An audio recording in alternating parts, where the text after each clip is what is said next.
Praise God. Magandang umaga po sa ating lahat. Good morning. Pakibati mo nga yung katabi mo sa katabi, sa kaliwa, sa kanan. And pakibigay mo sa kanya yung napakaganda mong smile. 'Di ba? Sa umaga, ang ganda may experience na yung babati sa'yo, 'di ba? With a good mood, 'di ba? With a nice smile. So, let's make it a habit po, mga kapatid. So, good morning ulit, mga kapatid. Are we alive? Amen. We are alive. Amen.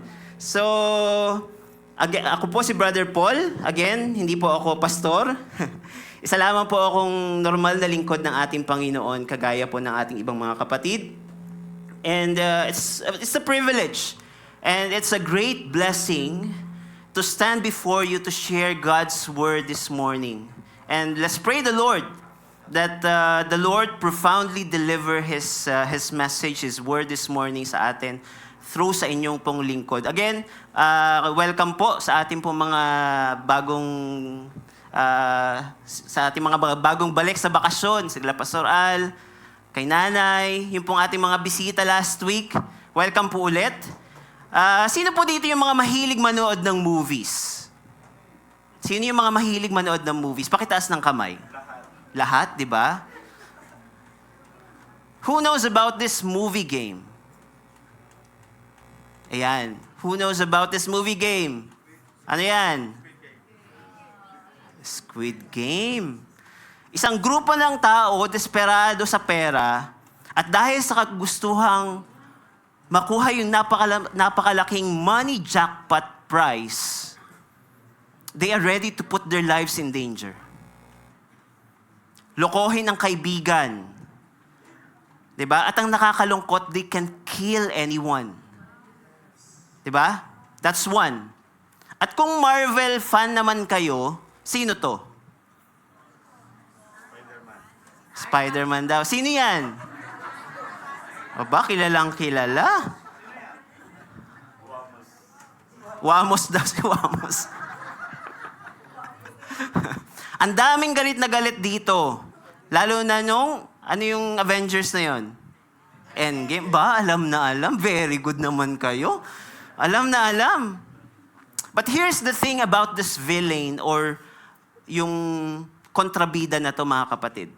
He's very obsessed with power through the Infinity Stones. Nakikita niyo yung kanyang ang tawag dyan? Basta kung anong tawag dyan, na may mga Infinity Stones. Diba? To the point that for him to be able to get one of the stones, ano yung ginawa niya? He was able to sacrifice his daughter's life. Anong pangalan ng daughter niya? Agwa, talagang alam na alam. Grabe. Tapusin na natin to. Okay. And there are a lot of similar movies, mga kapatid. There are a lot of similar movies. Iba-ibang kwento, setting, ending, pero pare-pareho ang simula. Ano po yung simula? Pare-pareho yung ugat. How it was born. How it was born. May isang bagay na gustong-gusto sila kahit simula pa lang, at hindi sila tumigil hanggat hindi nila nakuha to the point that the desire led to the sin, for them to sin excessively. For them to sin excessively. At sa huli, they face death. They face death. Maybe not physically, but spiritual death. And we know the reality po, mga kapatid. We know the reality. That these kinds of scenarios happen in real life. Diba? May mga pamilya na nasisira dahil sa mana. May mga magkakaibigan na hindi nagpapansinan. May mga matalik na magkakaibigan na hindi na nagpapansinan dahil sa pera. Diba? May mga magkakapatid na nagkakademandahan dahil sa lupa, dahil sa kaperasong size ng lupa. Sa trabaho, may mga nako-compromise ang pagiging Christian para mapadali ang promotion. Diba? May mga negosyong negosyanteng nandadaya, nang lalamang sa iba. They don't pay their employees well on time para lumaki ang kita. Now, the question this morning is, ano ang pinaka-precious na nawawala sa isang tao because of their own agendas or to get things that they really want or to achieve the status that they want to become or to obtain the power that they really want to possess. Ano yun? Pera ba? Trabaho?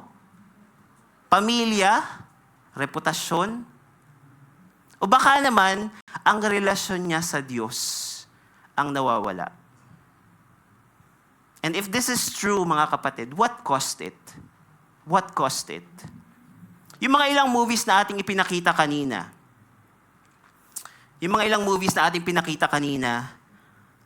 ano yung common denominator nila? Yung mga binanggit nating situations kanina, scenarios, what are their commonalities, mga kapatid? Diba? Sakim. Okay. We are still in our 7 Deadly series, mga kapatid. Kumusta na po tayo? Kumusta na yung ating mga puso? Diba? Malapit na bang madurog ang ating mga puso? Or may mga tinatamaan na po ba? Well, if that's the case, mga kapatid, then praise God. Praise God. Because God's word works. Amen? Amen tayo doon? Amen. And as my sister and as our sister Myla mentioned last week, the word of the Lord is sharper than the two-edged sword. And amen to that. And to give you a recap of what has been preached, and for everyone to know where we are now, ito po yung mga sins na ating natalakay na for the past few weeks. For the past, how many weeks? 5 weeks. Andyan yung pride, preached by Pastor John, envy, preached by Brother Ivar, duplicity, preached by Kuya Otto, lust, preached by Kuya Ryan, and finally, gluttony, which was preached by Sister Myla. Praise God po sa buhay nila. Palakpakan po natin ang Lord sa buhay nila. And now we're going to discuss the 6th in the list, which is none other than greed. Sabay-sabay nga po nating sabihin, greed. Greed. With the title po,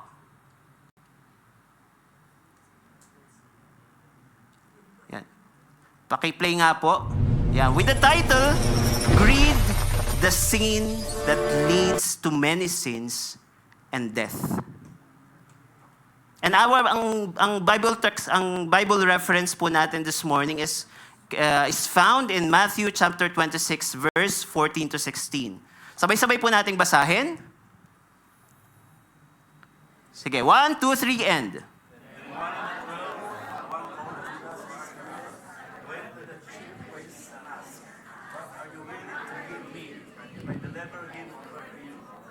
So they counted out for him 30 pieces of silver. From then on, Judas was for unfortunately to hand him over. Wow, sabay-sabay sila. Ganyan ba kayo ng elementary? Bro, makikisuyo, pakitanggal nga nung nakaharang na papel na maliit dyan. Kasi parang na-intercept nung... Yan. Kasi parang hindi... yan, salamat po. Sige po, tayo po ay pasamandaling manalangin. Let us pray. Heavenly Father, marami pong salamat. Sa panibagong pagkakataon na kami po ay magkatipon-tipon bilang isang iyong pamilya, Panginoon. Maraming salamat. Sa bawat buhay na narito ngayong umaga, Lord, alam naming hindi po aksidente ang pagpunta po namin dito, Panginoon. Bawat isa po sa amin ay may gustong sabihin ka ngayong araw, Panginoon. Naniniwala po kami doon, O God. And Father, kung may greed man na nakatago sa aming mga puso, whether money, success, recognition, comfort, possessions, or kahit anumang bagay, Panginoon, na mas mahalaga sa amin kaysa sa iyo, Panginoon. Hinihiling namin na ihayag mo ito po, Panginoon, sa pamamagitan ng iyong salita. Open our hearts, O God. Hayaan mong hindi lang kami makarinig ng mensahe, kundi mabago po kami ng iyong mensahe ngayong umaga. We give you all the glory and the honor. In Jesus' name we pray. Amen and amen. First thing, here is our big idea, mga kapatid. And I want you to stick with me on this. Sabay-sabay po nating basahin. 1, 2, 3, and greed begins in the heart, bargains away what matters most, breeds many sins, but the grace of God, or the grace of Christ, breaks its power. So, ulitin ko po, sabay-sabay po natin ulit basahin. Greed begins in the heart, bargains away what matters most, breeds many sins, but the grace of Christ breaks its power. And that's going to be the journey. That's going to be the journey of our discussion, mga kapatid, this morning. So, greed begins. Greed begins. When we hear the word greed, we easily associate it with what po, mga kapatid? We easily associate it with what? Money. Diba? Ano pa po? Is there something else? Power? Pera, di ba? Money, pera. Yan yung una nating naririnig. Tama. Or kaya naman, material possessions. Di po ba? Kapag may hatian, tapos mas malaki or mas marami yung sayo, ay, ang greedy naman niya. Tapos, titingnan mo pa siya ng ganun, no? Ang greedy naman niya. Di ba? Pag tumanggap ng suhol ang politiko, pag tumanggap ng mali-maletang hindi na natin sasabihin yun. Alam nyo na, ay, ang swapang. Diba? Sorry for the word. Or ang ganid. Ganid naman niya. So, ang dali nating ma-identify, hindi po ba? Ang dali nating ma-identify. Wikipedia defines greed as an excessive, selfish desire to acquire or possess more than what is needed or deserved. Yan po yung definition ng Wikipedia. We all know that, di ba? Kasakiman, kaswapangan, basta kayo na po ang bahala anong gusto nyong itawag dyan sa greed na yan sa Tagalog. But what really is greed according to the Bible? Ano po yung sinasabi ng ating Bible pagdating sa greed? In Luke chapter 12 verse 15, ano po yung sabi? Watch out, be on your guard against all kinds of greed. Life does not consist in abundance of possessions. So Jesus said, watch out against all kinds of greed, mga kapatid. Hindi niya sinabing mag-ingat ka sa mayayaman. Diba? Hindi rin niya sinabing mag-ingat ka sa pera. Ang sabi niya, mag-ingat ka sa lahat ng klase ng greed. Because greed is not the action itself. It is within us. It's the thing that drives us to want and acquire more. Colossians chapter 3 verse 5 even says, or even emphasize, it goes even stronger by saying that greed, which is idolatry. Greed is when God's gifts become more important than God Himself. To talk more about greed, or to talk more how greed really begins, mga kapatid, linawin po muna natin what greed is not. What greed is not. Ano yung hindi greed? Siguro someone might ask this, Brother Paul, ibig bang sabihin, kapag yumaman, bawal na? Diba? And the quick answer is no. Taas po yung mayayaman dito. Pakitaas po yung mayayaman. Ayan. Huwag po kayong mag-alala. Walang uutang sa inyo kasi greed ang pinag-uusapan natin ngayon. Kasi nasa 7 Deadly Sins series tayo ngayon. So, sino yung mayayaman? Sino yung mayaman sa kagwapuhan? Ayun, ang dami. Eto lang? Wala dito?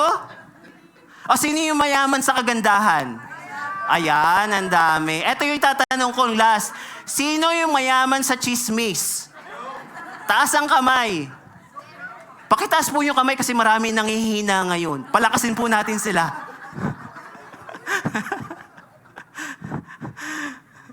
So, maraming mayayaman sa Bible na ginamit ng Diyos for His glory. Amen. Nandiyan na si Abraham, andyan na si Job, Boaz, Joseph of Arimathea, Lydia. Kapatid, hindi rin kasalanan na magsumikap. Hindi po ba? Amen? Hindi kasalanan na magtrabaho, hindi kasalanan na mag-overtime kung kinakailangan magnegosyo. Praise God if you're a hardworking person, kapatid.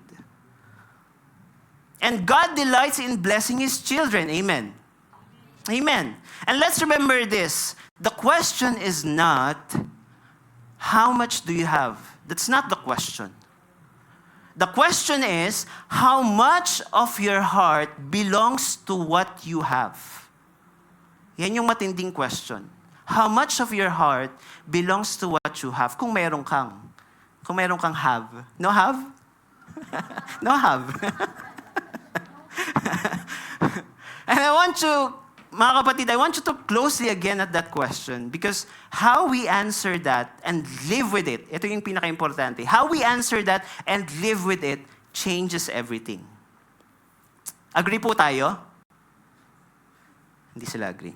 So what greed really is? Ano ba talaga yung greed? We already mentioned earlier that greed is when God's gifts become more important than God Himself. Amen. Greed is wanting something so badly that we are willing to sin just to get it or keep it. Diba?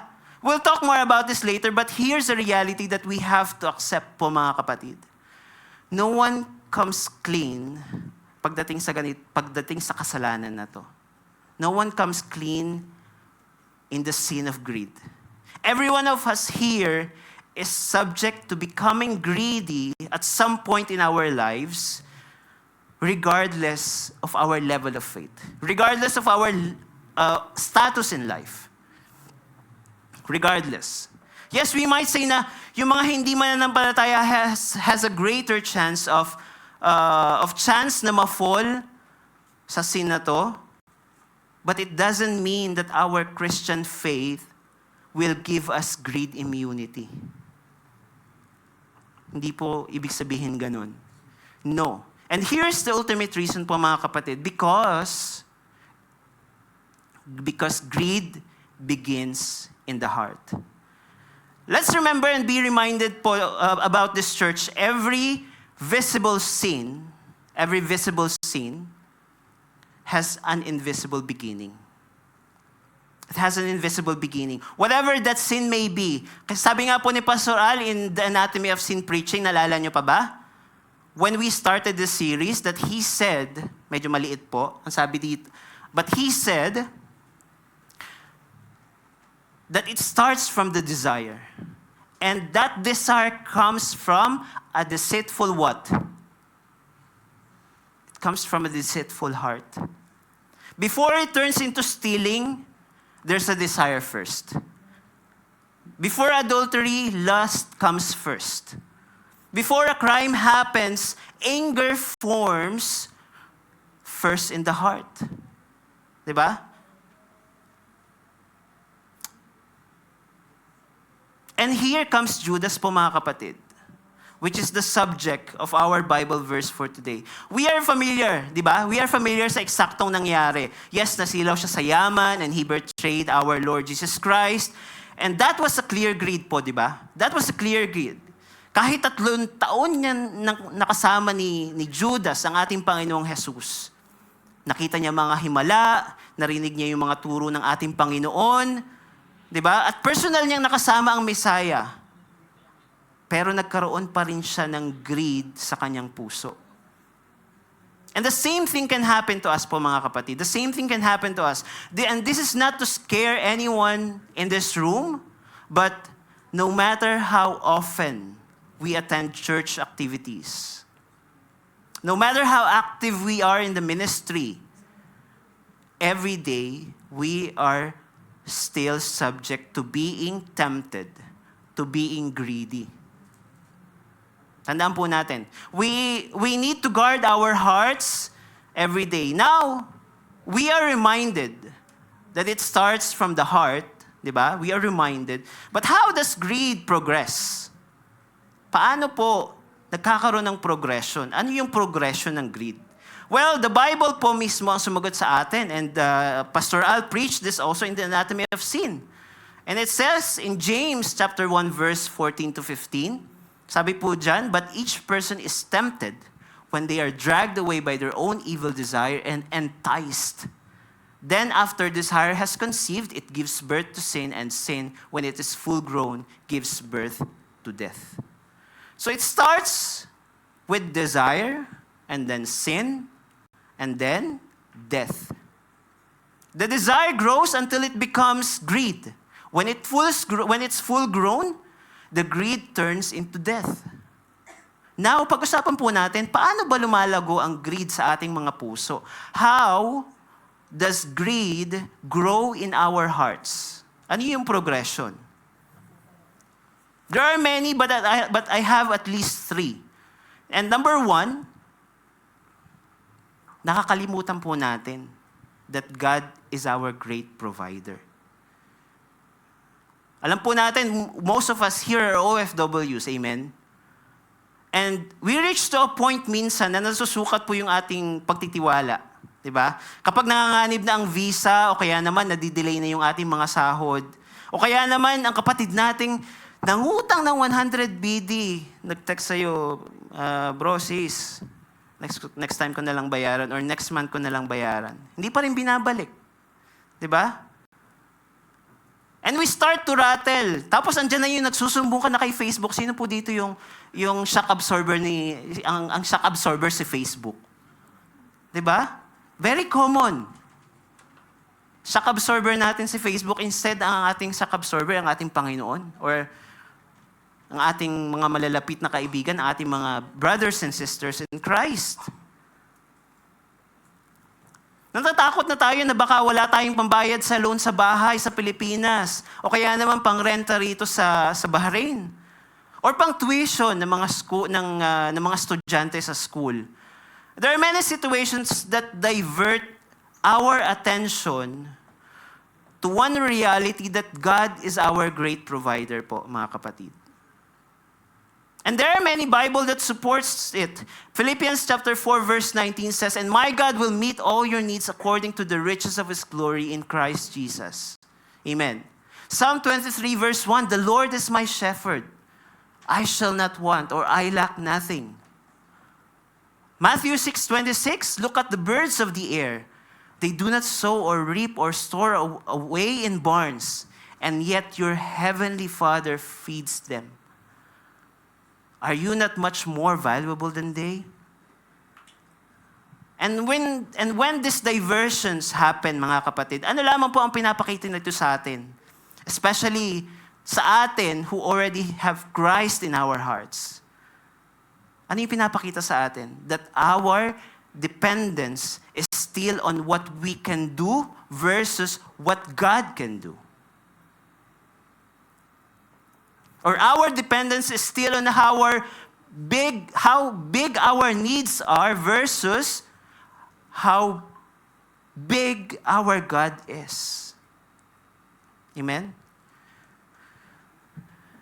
And this help greed grows in our hearts. Bakit? Mamalaman po natin mamaya. And second is, lumalaki ang greed kapag lagi tayo nagko-compare. Diba? Do you agree? And isa ito sa mga pinakamalaking problema ng generation natin ngayon. Regardless of what age bracket you are. Diba? Kahit matanda ka, kahit bata. Mga bata ngayon may mga social media na. Mga 8 years old na mga ating mga lola, may mga social media na. Mas power user pa nga sila sa atin. Diba? Social media, Facebook, Instagram, TikTok, LinkedIn. Pagbukas mo pa lang ng cellphone mo, may bagong kotse si ganito. May bagong bahay si ganito. Nagbakasyon sa Europe, business class. Bagong iPhone. Bagong relo, Rolex pa. Nagpatangos ng ilong. Huwag na natin pag-usapan yung ilong. Kaya. Parang nag-backfire sa akin eh. Bagong investment, tapos mapapaisip ka, Lord, bakit sila meron? Ako kaya kailan? Diba? And you try to compare. You try to compare, and as you do it, greed comes next. Greed comes next. Bakit? Kasi you desire to be like them, or mahigitan pa sila. Yung desire mo to be like them or mahigitan pa sila will grow. Will grow and grow and grow. Tandaan po natin mga kapatid, that comparison is the thief of joy. Naniniwala po ba tayo dyan? Comparison is the thief of joy. Dapat naman masaya ka na sa kung anong meron ka. Pero nung nag-start kang mag-compare, teka. Doon inagaw ng comparison yung joy mo. Doon inagaw ng inggit yung contentment na meron ka. 'Di ba? Have you noticed this? Most of the advertisements na nakikita po natin, 'di ba? Tells us that we're missing something or something is wrong with what we have, 'di ba? Yan yung laging i-feed sa atin ng mga advertisements na 'to. Before they sell, they will tell you wala ka pa nito. 'Di ba? Kailangan mo nito. You deserve this. Upgrade now, pay later, limited offer. 'Di ba? Kailangan mo nito. Kailangan mo tumangos ang ilong. Kailangan mong malaking ganito. Kailangan mo yung malaking ganito. Kailangan mo malaking ganito. 'Di ba? Lahat po ng marketing ngayon, dahil attack, ito po yung dapat nating tandaan. Lahat po ng marketing ngayon, mga kapatid, they'll attack humans' dissatisfaction. 'Di ba? That leads to greed. Third, yung takot na baka kulangin tayo. 'Di ba? Takot na baka kulangin tayo. Ito yung tinatawag na mga psychologists na scarcity mindset. Scarcity mindset. Yung mentality na, paano kung mawalan ako? Paano kung hindi sapat? Paano kung hindi ako makahanap ng trabaho? Paano kung maunahan niya ako? Meron din naman pong tinatawag na fear of missing out or FOMO. Hindi ko alam kung familiar yung iba sa acronym na yun, but fear of missing out or insecurity. Kasi feeling ng iba, kapag hindi sila nakabagong latest model ng iPhone or phone, bumababa na yung tingin ng tao sa kanila. 'Di ba? Hindi na sila mukhang successful. At dahil sa fear, nagiging controlling ka na, kapatid. And because of fear, you're becoming controlling na hindi mo namamalayan. 'Di ba? Nagiging selfish na tayo. Nagiging greedy na tayo nang hindi natin alam. And remember po, mga kapatid, remember this, that this doesn't apply to money or possessions alone. Amen? Career, power, attention, marami po. There are a lot. And this is what the Bible says about fear in Isaiah chapter 41 verse 10. Ito po yung sinasabi. So do not fear. Napakaikling statement. Fear not. Hindi niya po sinabi na mag-ipon ka ng marami para hindi ka matakot. Save more so that you will not fear. No. Hindi niya sinabi na kontrolin mo yung lahat. Ang sabi niya, trust me. Amen? So knowing how greed begins, mga kapatid, we can say na, okay, hindi pa naman ako nagiging ganyan, Brother Paul. I haven't reached to that point, Brother Paul, so I guess I'm not greedy. Let's see po, mga kapatid. Sa ngayon, isang bagay pa lang yung nakikita natin, di ba? Hindi pa tayo nagnanakaw, hindi pa tayo nagsisinungaling, or maramang may mga small lies dyan, white lies na tinatawag, hindi pa tayo nagtataksil. Nasa puso pa lang yung greed, di ba? But you know what's the problem? You know what's the problem? Greed doesn't stay small. No. When you don't let God sit at your heart and let Him control you, greed will grow otherwise.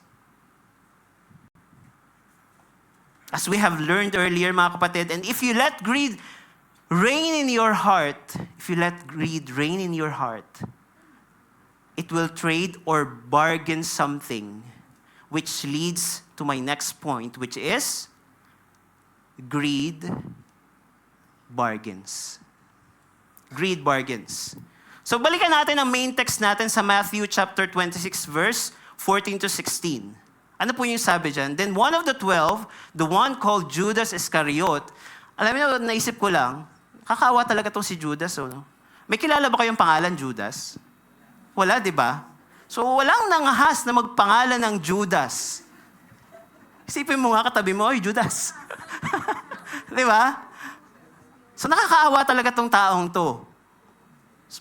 I-continue ko po. So, then one of the 12, the one called Judas Iscariot, went to the chief priest and asked, "What are you willing to give me if I deliver him over to you?" Ano yung pwede mong ibigay sa akin? Diba? So they counted out for him 30 pieces of silver. From then on, Judas watched for an opportunity to hand him over. So did you notice si Judas yung lumapit? Hindi siya pinilit.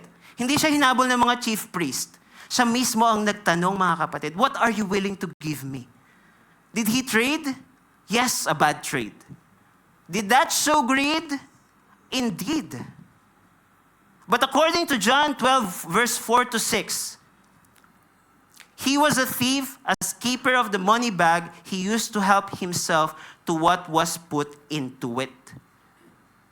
He was the group's money keeper, and he has been stealing money all along from that bag.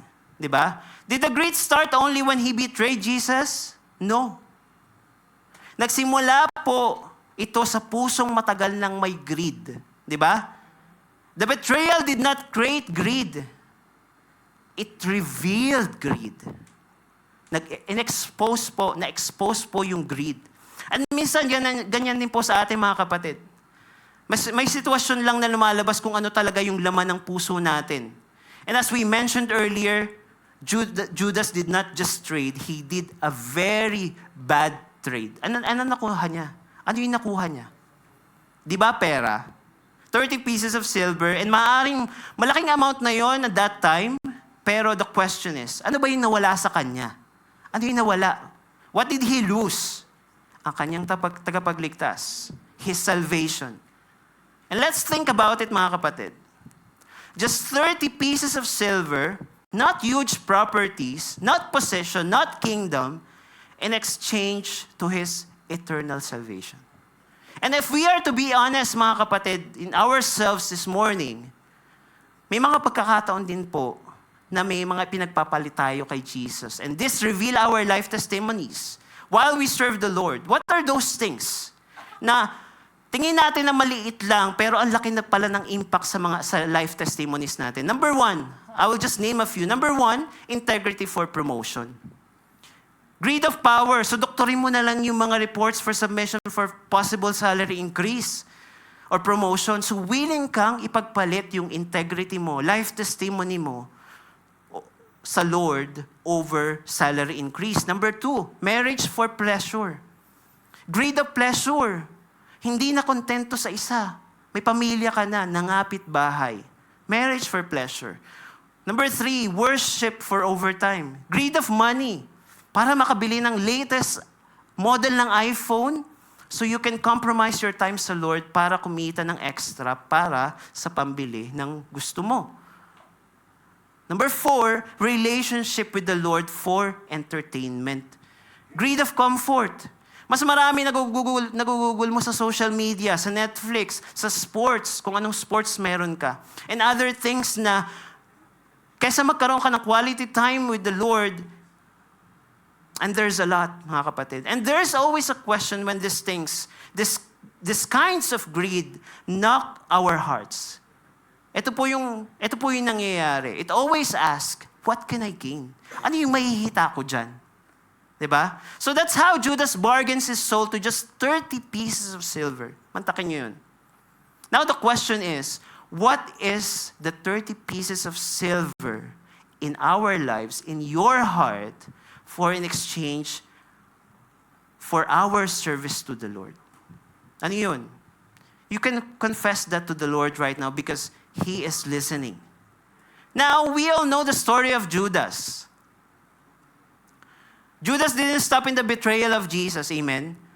Dahil from greed, it gave birth to many sins. Or the greed breeds to many sins. Which is our next topic. There are a couple of stories na ating pong tatalakayin. And sa isang simpleng desire lang nagsimula, pero it led them to commit many sins. And some of them faced death instantly. Di ba? Kaya nga sabi ni James in James 1 verse 15, then after desire has conceived, it gives birth to sin, and sin when it's full grown gives birth to death. Yan po yung sabi niya. Have you noticed of the words gives birth? Diba? Kaya sinabi rin ni Apostle Paul sa 1 Timothy 6:10, for the love of money is the root of all kinds of evil. It didn't say money is the root of all evil. It says the love of money. Paulit-ulit nating sinasabi yan dito sa mga previous nating mga preachings. Diba?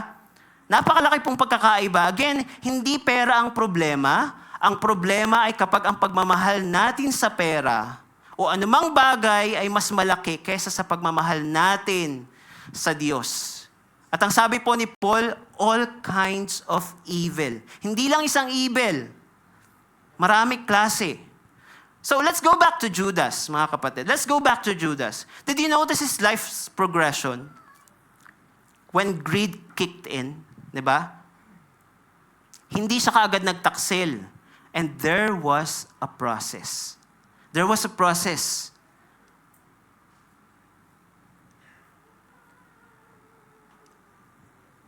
Paki-next po, ayan.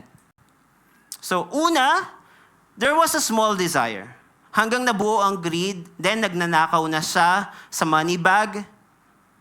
Walang nakakaalam. It seems like a small sin, but because he didn't stop there, nag-progressed. It progressed. Nagkaroon ng betrayal sa ating Panginoong Jesus until he felt despaired or guilty, and he decided to take his own life by hanging on a tree. Let's remember this, church. The biggest sins usually begin as the smallest compromises. Kapag may mga small compromises na tayong hinahayaan, then dito pumapasok yung greed. And yung mga biggest sins pumapasok. Nagkakaroon ng chain. Ananias and Sapphira. Sa Acts chapter 5 verse 1 to 11, may mag-asawang nagbenta ng kanilang property. 'Di ba? And they have given this to the church. Yes, it's a noble act. But you know what went wrong? You know what went wrong there? They've kept some portion of the money to them while claiming that everything was given to the church. Did they sin because they kept something for themselves? No.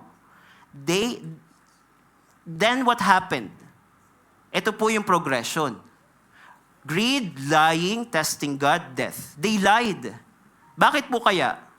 Because they have the greed in their hearts to get people's recognition and appear more generous sa church. Nagsinungaling sila and they claimed that this is the total money and nothing was hidden. Diba? Probably gusto na nila magpabida sa kanilang church. Gusto nila magpabida sa kanilang church that time. So, there was a greed of recognition. Then lying, testing God and death. Both of them died on the spot when Peter confronted each of them. David. And lastly, we have King David, who was called as a man after God's own heart. O diba? It sounds promising. As if we won't expect that nothing worse can happen to him, hindi ba? So many good things about him. He killed Goliath despite his size while boasting the Lord's greatness in his life. Pero ito yung nangyari. Greed, coveting, adultery, lies, murder, broken family. Here, that's the progression. To committing many sins because of his greed of affection towards whom? Bathsheba. Ngayon kanina ko lang naisip, kaya siguro naliligo kasi Bathsheba. Diba? Bathsheba. Naliligo, so nagsimula nagsimula yung greed from the day na nakita niya si Bathsheba naliligo from his rooftop view. Tapos nangyari na yung sunod-sunod na pagkakasala. Mga kapatid, not only that Uriah, Bathsheba's husband, died because of this chain of sins caused by David. Nasira din po yung pamilya ni David, nagkaroon ng rebellion ng anak niya, nagkaroon ng division, nagkaroon ng sakit, hindi pa po natapos sa isang gabi. And that is greed, mga kapatid. And it always costs more than you think. And there are other modern forms of greed. Ngayon, baka iniisip ng iba, bro, wala naman akong greed sa pera. Praise God. Pero alam nyo ba, napakaraming mukha ng greed. Hindi lang money. Number one, greed for recognition. Gusto natin tayo lang yung napapansin. Di ba? Kapag hindi tayo napasalamatan sa mga bagay na ginawa natin, nastingin natin, we have to be recognized. Sumasama yung loob natin. Greed for promotion. Handa kang manira ng katrabaho. Handa kang malamang basta ikaw lang ang umangat. Greed for power. Gusto natin tayo lagi yung may control. Ayaw nating may ibang masunod. 'Di ba? Ayaw nating may ibang bida. Kahit nga po si Jollibee, 'di ba? Na sobrang bida na. Sobrang sikat na sa Pilipinas, sa buong mundo. Ano pa din yung kinakanta niya? Sa Jollibee, bida ang saya. Hindi naman niya sinabi na, bida si ako. No. Diba? Hindi niya sinabing ganun. So he's happy for others' happiness. Greed for attention. Walang likes or comments sa post natin sa Facebook, parang kulang ang araw natin. Tingin tayo ng tingin. Wala pa ring like, wala pa ring comment. Unti-unti doon na tayo kumukuha ng value natin. Greed for comfort. Ito siguro yung isa sa pinaka-common ngayon, mga kapatid. Lord, next Friday na lang ako magsisimba. Pagod kasi. Bible study, busy eh.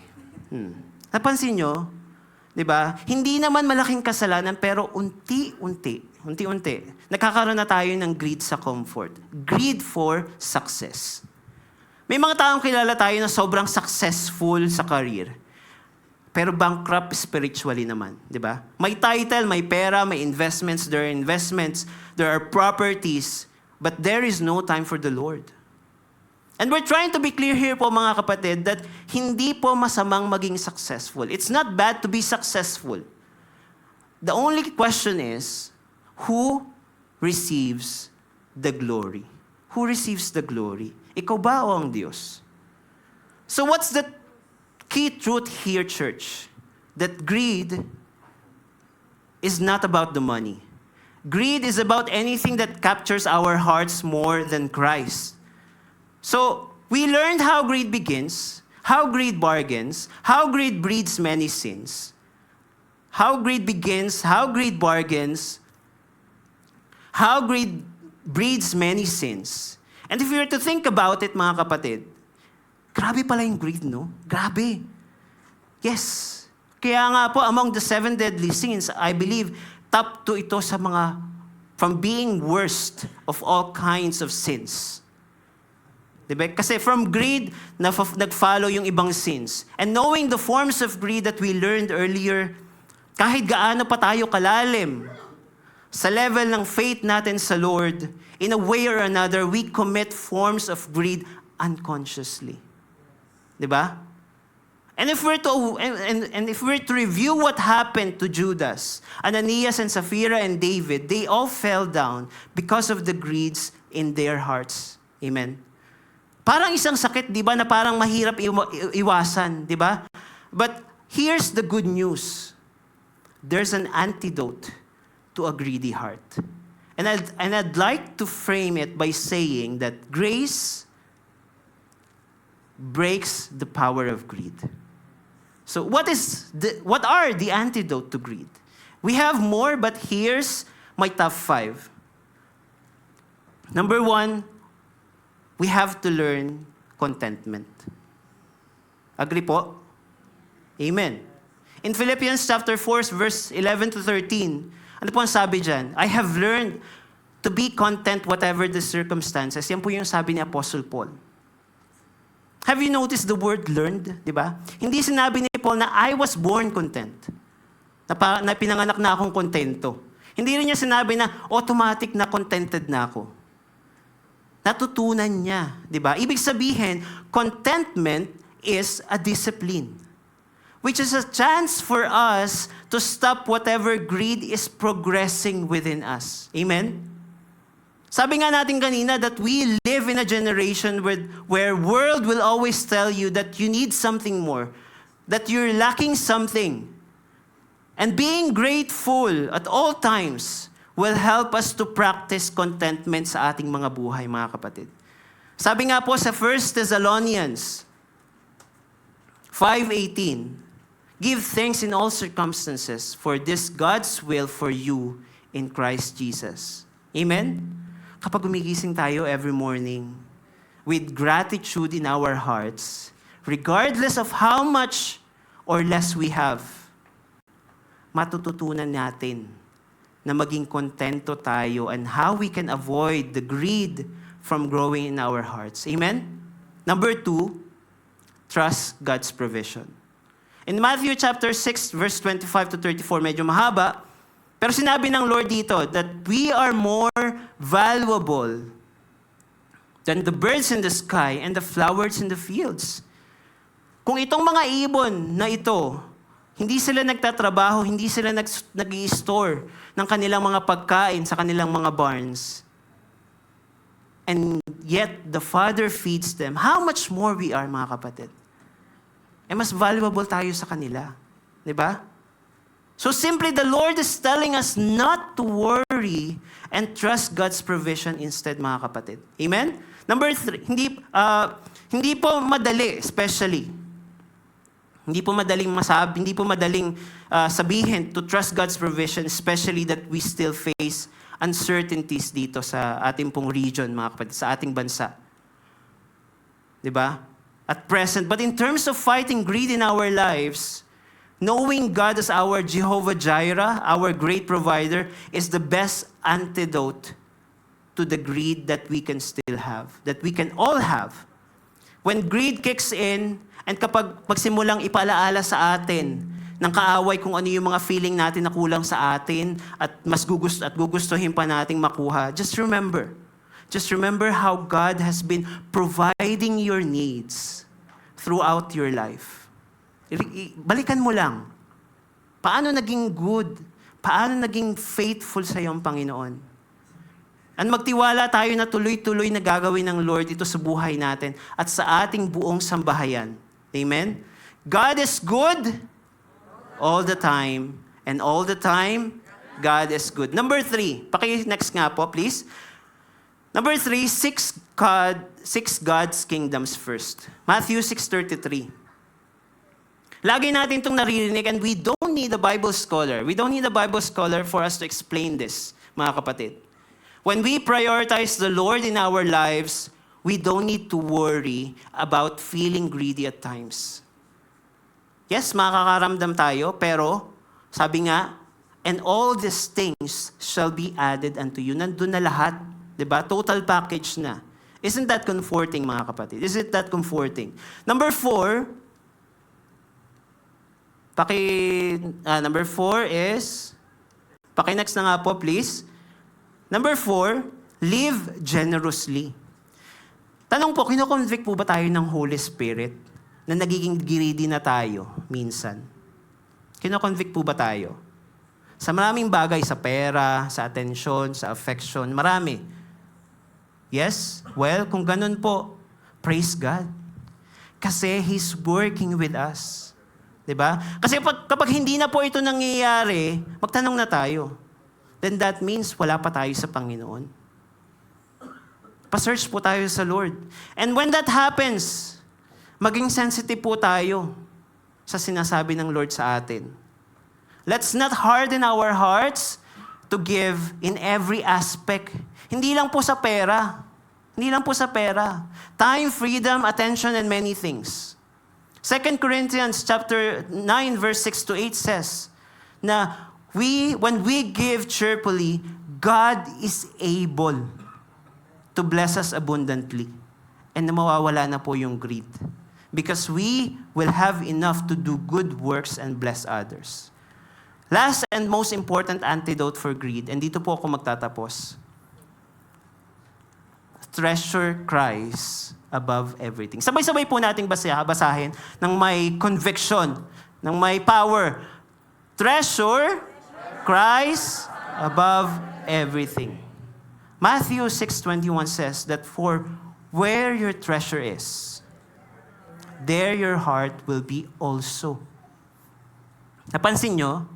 Hindi po sinabi ng ating Panginoong Jesus na where your heart is, your treasure will follow. No. Binaliktad niya. Ang sabi niya, where your treasure is, there your heart will be. So kung ang treasure mo ay financial status, career, investments, social status, fame, emotion, yung pagising mo sa umaga, chismis yung una mong aatupagin, ano pa man yan that is apart from God. Ibig sabihin na nandoon yung puso mo, yun yung treasure mo. Yun yung sinasabi dito sa verse na to. And the spirit of greed will just get worse. Amen? Pero kung si Jesus ang kanyang ginawa sa cross of Calvary, ang kanyang gift of eternal salvation, ang itinuturing mong kayamanan sa buhay, then it changes. It changes everything, kapatid. Dahil your heart is in a safe place, and it will not have any space of greed that will lead you to many sins and death. Mga kapatid, the cure for greed is not loving money less. It is loving Christ more. Amen? Sige po, sabay-sabay po tayong tumayo at saliyuhan po natin ng closing prayer ang ating pong word for this morning.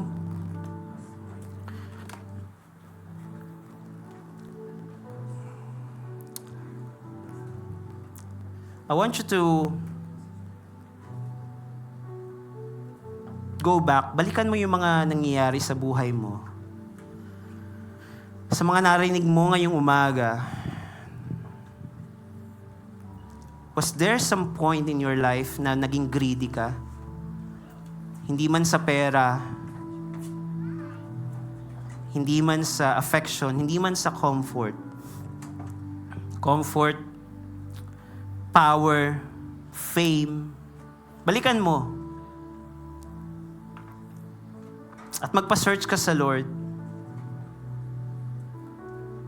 It is not an accident that this greed is the schedule to be preached today. No. Lahat yan nakaplano sa Lord. So if the Lord is talking to you right now, magpasakop ka sa Kanya. Sabihin mo sa Kanya.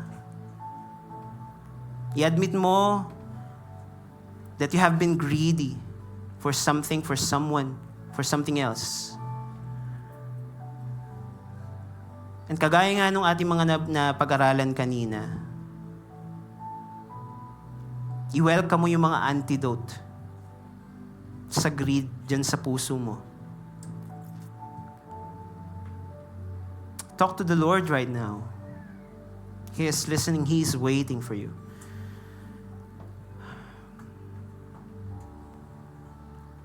Let's pray. Heavenly Father, Panginoon, maraming pong salamat sa iyong mga salita na aming napakinggan ngayong umaga.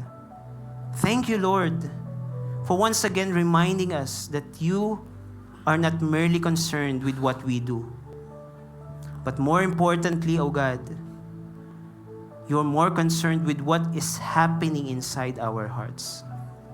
Panginoon, today, you have shown us that greed begins in the heart. Greed bargains away what matters most. And greed breeds many sins. But this is our takeaway this morning. But your amazing grace breaks its power. Maraming salamat po dahil hindi niyo po kami hinayaang aalis dito nang hindi niyo po sinusuri ang aming mga puso. Where the greed forms and resides. Lord, teach us to be contented in every season of our lives, Panginoon.